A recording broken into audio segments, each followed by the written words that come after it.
is Mississippi Matters in partnership with the United Way of the Capital Area. Hello, everyone. I'm Erin Pickens, and welcome to this week's edition of Mississippi Matters. Criminal justice reform has been a hot topic around the country and here in Mississippi. And this week, our guests are going to explore more about this topic. We have with us this week Adalis Thomas. He's a retired NFL player, and he also played college ball right here in Mississippi at the University of Southern Mississippi. Also, we have Maurice Clifton. He is the president of an organization called SAIL, and he's going to tell us a little bit more about that here in just a few moments. But Adalis, we want to start with you. Tell us more about your efforts to work with criminal justice reform, and you've done some things right here in Hinds County. Yeah, one of the things we did at Hinds County is set up a forum when you have Democratic or Republican people that are going for local investment, local offices, and really talked about being able to vote and people coming out to vote, because everybody understands that voting is important for the presidential election, but they don't really participate as much in the local election. And your local election affects you more than anything with your district attorney, your judges, your incumbent of the Superior Court, people in the circuit. And so always it's important to go out and vote, and that's one of the things we did, is set up a platform so that constituents could get a chance to talk and speak with the people that have been there and have allowed the things to go on for years and years, and someone to come in that was new to voice their opinion. And a lot of times, one of the guys don't show up because he doesn't want to answer the questions of the constituents. And so that's one of the things that we did in Hinds, is set that platform up and let them come out and have a discussion about it. What is it that motivated you to get started with this effort?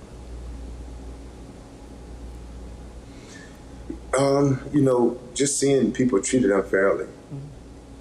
That's the biggest issue that you have, is watching people that you know don't have voice, don't have power, and being able to be in a position where people like football, and that's one of the main sports or main events that you have in the United States, is people enjoy the thing of football and they listen to football players. Not that they're saying something different than the other people that's living it, but it's because they feel like your voice matters. And so you lend your voice to people that doesn't have a voice, and give them hope and give them opportunity to be heard via your voice.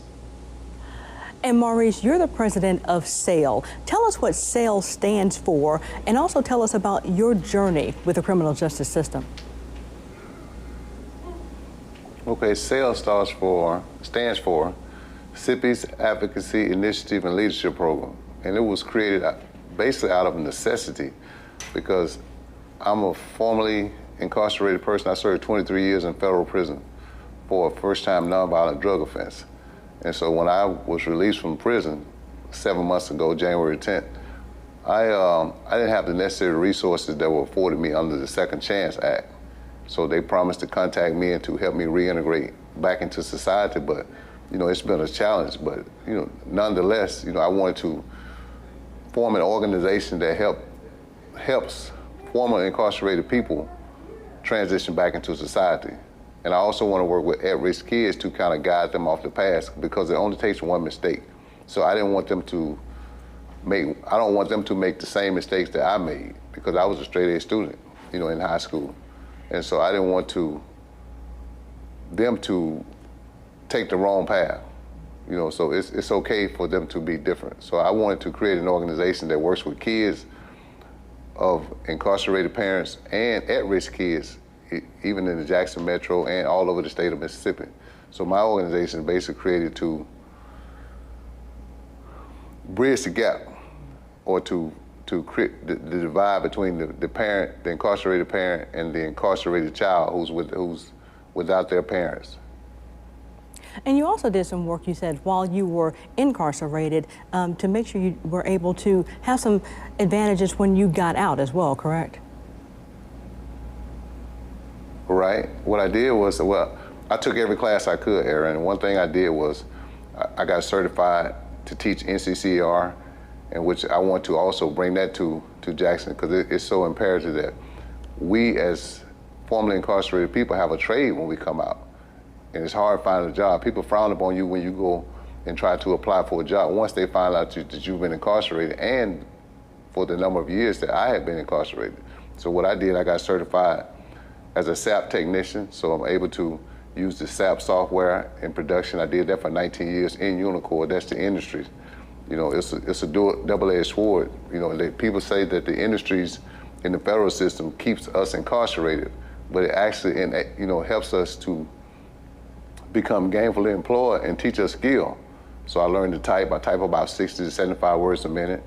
And so I took everything that I could while I was incarcerated so that I would have a better chance to not reoffend. You know, so going back to prison is not an option for me, and I want to ensure that my brothers and sisters who are coming out of prison have the same opportunities I had. And you said you've been out since January, correct? Yes, ma'am, since January 10th. How have things been going for the past few months? Whew, man, it's been rough, but you know, it's been a challenge, so to speak. But you know, I have family and loved ones who've helped me make the transition, and then I have a burning desire to succeed. While I was incarcerated, I learned that credit is everything, so I worked on my credit. So I came out with a 700 plus credit score. So that has opened up a few doors for me. And so also my training that I took inside has enabled me to possibly start NCCR here in the Jackson area and work with a couple of organizations to get that implemented into some of their training. So I want to treat, you know, I taught classes for about 15 years while I was incarcerated. I taught reentry classes. I developed a class called Breaking Ties, where it teaches guys how to break their criminal thinking. So we have to first change within before we can even come out and then be ready for society. You know, like Adela said, they turn you loose in the middle of the night. If I had not prepared myself to be a productive citizen, then it would have been easier for me. It's easier for me to reoffend and to go back to the streets than it is to actually employ myself. And I say that, but I want to change.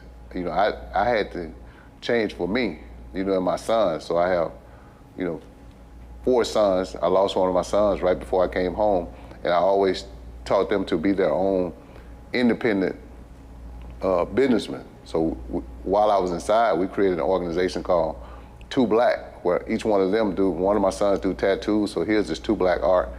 My other son does apparel, so here's this Two Black apparel. So everything is under that banner, so we're creating our own clothing line to where we felt the need for us to spend our money with our own culture, you know.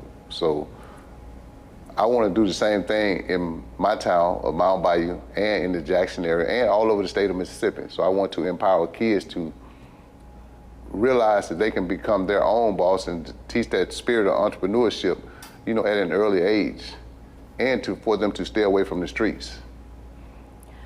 And Adelis, when you hear stories like Maurice's, what do you think? I'm sure you hear stories like his all the time.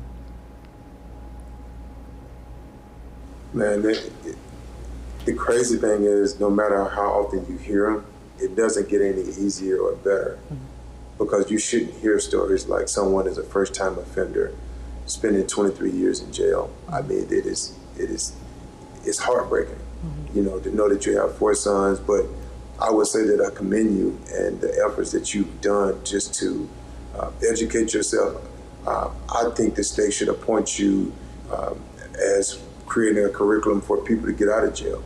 And you teach each prison and put a curriculum together that will go before the governor, who, you know, vetoed the one that allowed people to get out of jail. You're a perfect example of someone that has been through it, you've done it, and there's nothing like experience.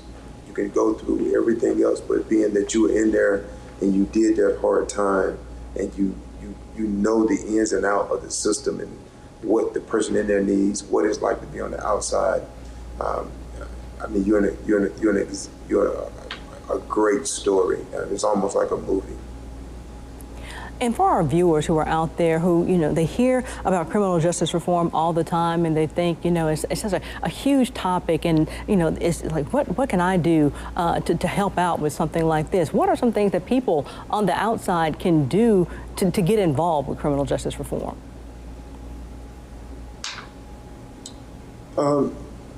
Get involved in your local election. Write to like for Mississippi specifically, I would write to the governor and ask him why did he veto the bill that would have released thousands of inmates that are not violent. We're not talking about violent people. We're talking about a bill that would have reduced the serious overcrowding of the prisons due to COVID-19 or even before that. And it had passed and everything, which would have been a great start to cutting back on it. But then Governor Reeves comes in and just vetoes it at the surface of it. And so I challenge the people of Mississippi to write and understand why did you veto this bill and what is your plan to do anything about the prisons that are in Mississippi where 50 people already have died in the prisons, which is more than some states like Texas, Florida, and other places that haven't even had that many people to die. They've had 50 already this year. Well, keep it right here, everyone. We continue our conversation on criminal justice reform after the break. Welcome back, everyone, to Mississippi Matters. We're continuing our conversation on criminal justice reform. We're talking now about how education plays a huge role in this topic. Our guests today are Adalis Thomas and Maurice Clifton. Adalis, we want to bring you back into this conversation about how education is connected to criminal justice reform. Education is hand in hand with it, and COVID-19 is furthermore created a bigger gap due to, the fact that education inequities are by income and by race are being further exacerbated by this pandemic.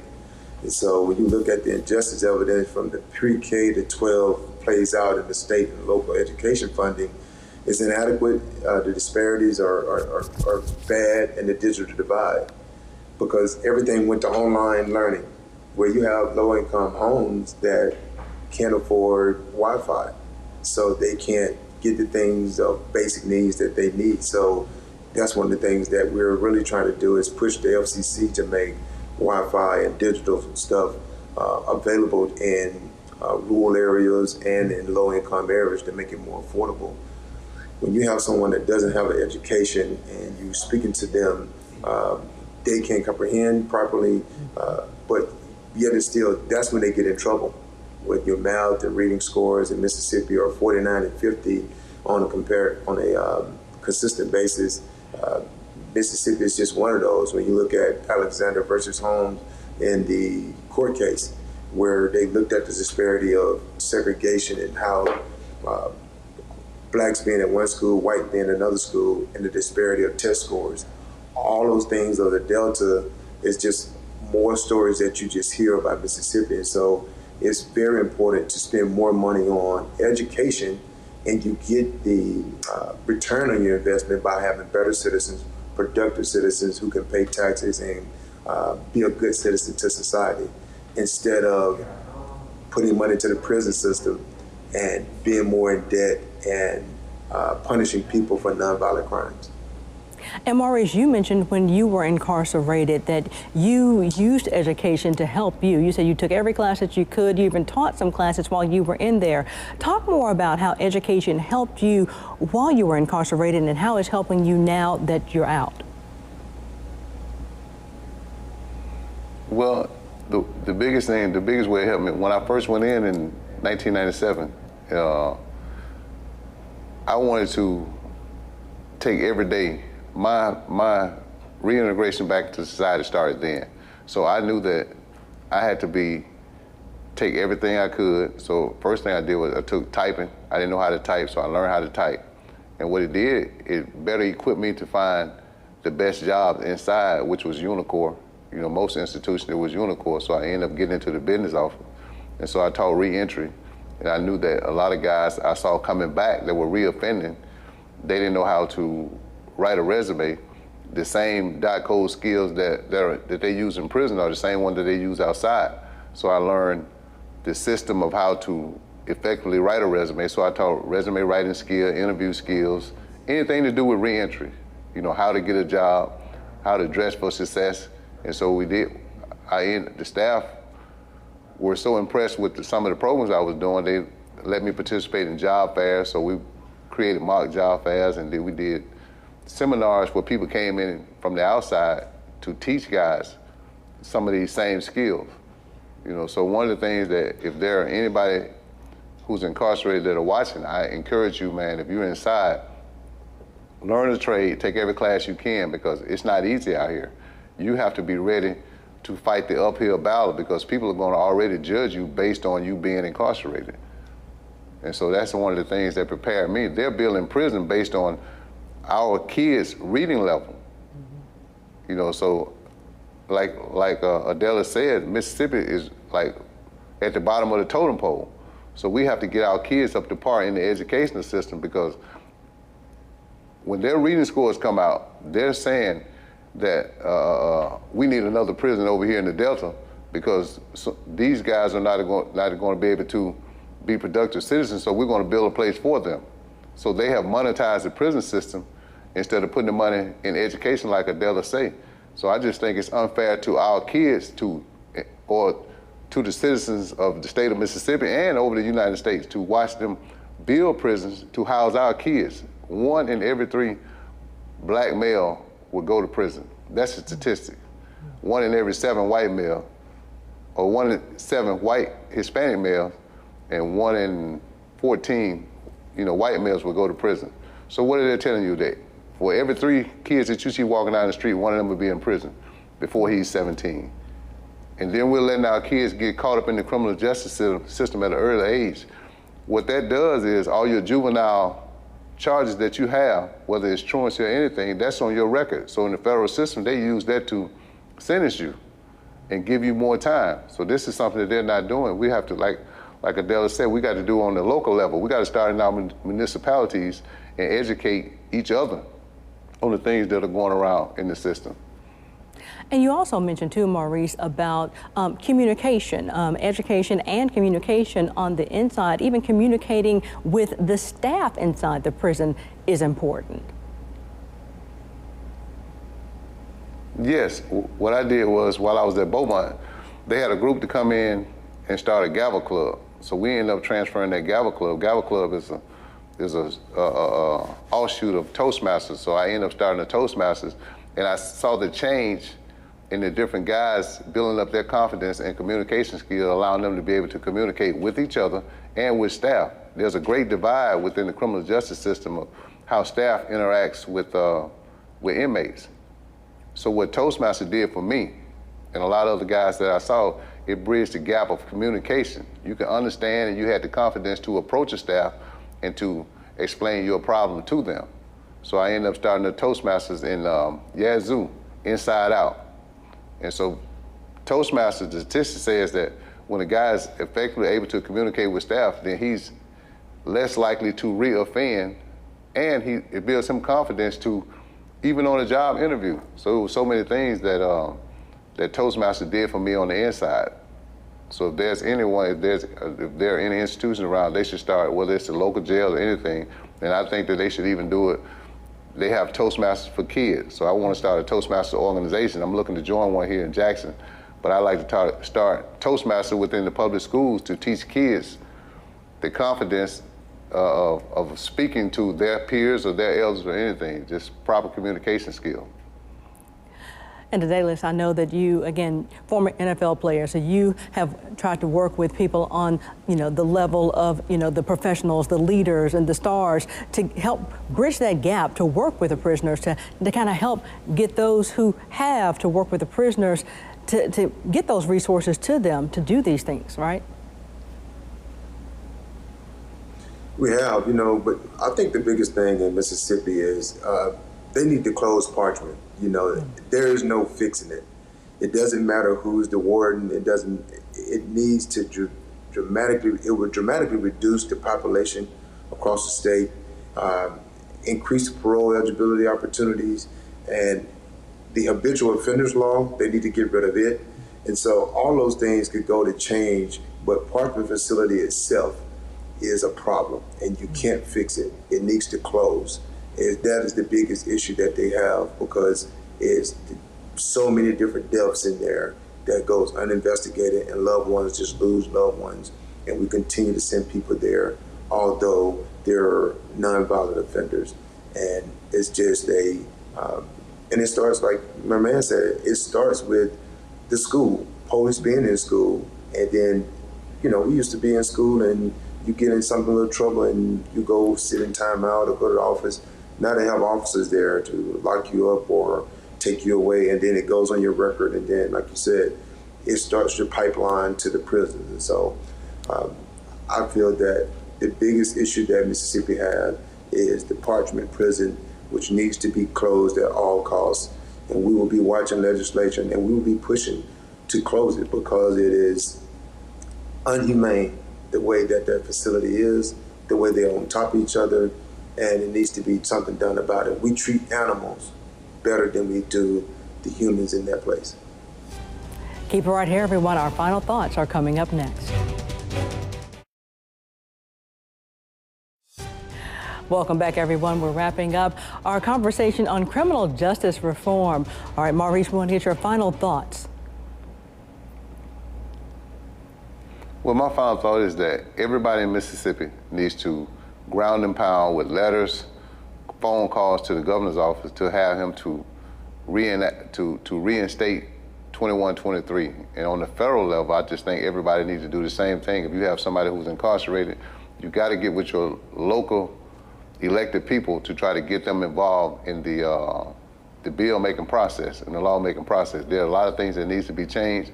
It's an honor to have been here today, man. We just got to stick together and to fight for those who are incarcerated and be their voice. Thank you. Adelis? I have to piggyback on what he said, man. When you look at what Murray said, talking about the 2123, and you talk about if you're in Mississippi and you look at this would have gave, you know, nonviolent offenses eligible for parole at 25% of their sentence. People convicted of more serious offenses between 95 and 2014 would have been eligible after 50% of their sentence. That right there would have been 50% or 30 years. So when you look at that, this bill would have gone a long way to help reducing serious overcrowding. So like Murray said, write your senator, your congressman, peacefully protest for the governor to reinstate this bill, because it is the right thing to do. Contribute, like my say, create change. Contribute to the change in your local and state government policies through advocacy that impacts criminal justice reform legislation. Educate yourself, understand what your rights are, and demand your local officials to hold the higher officials accountable. Thank you so much, Adelis Thomas and Maurice Clifton, for this week's conversation on criminal justice reform. And thank you all so much for watching this week's edition of Mississippi Matters.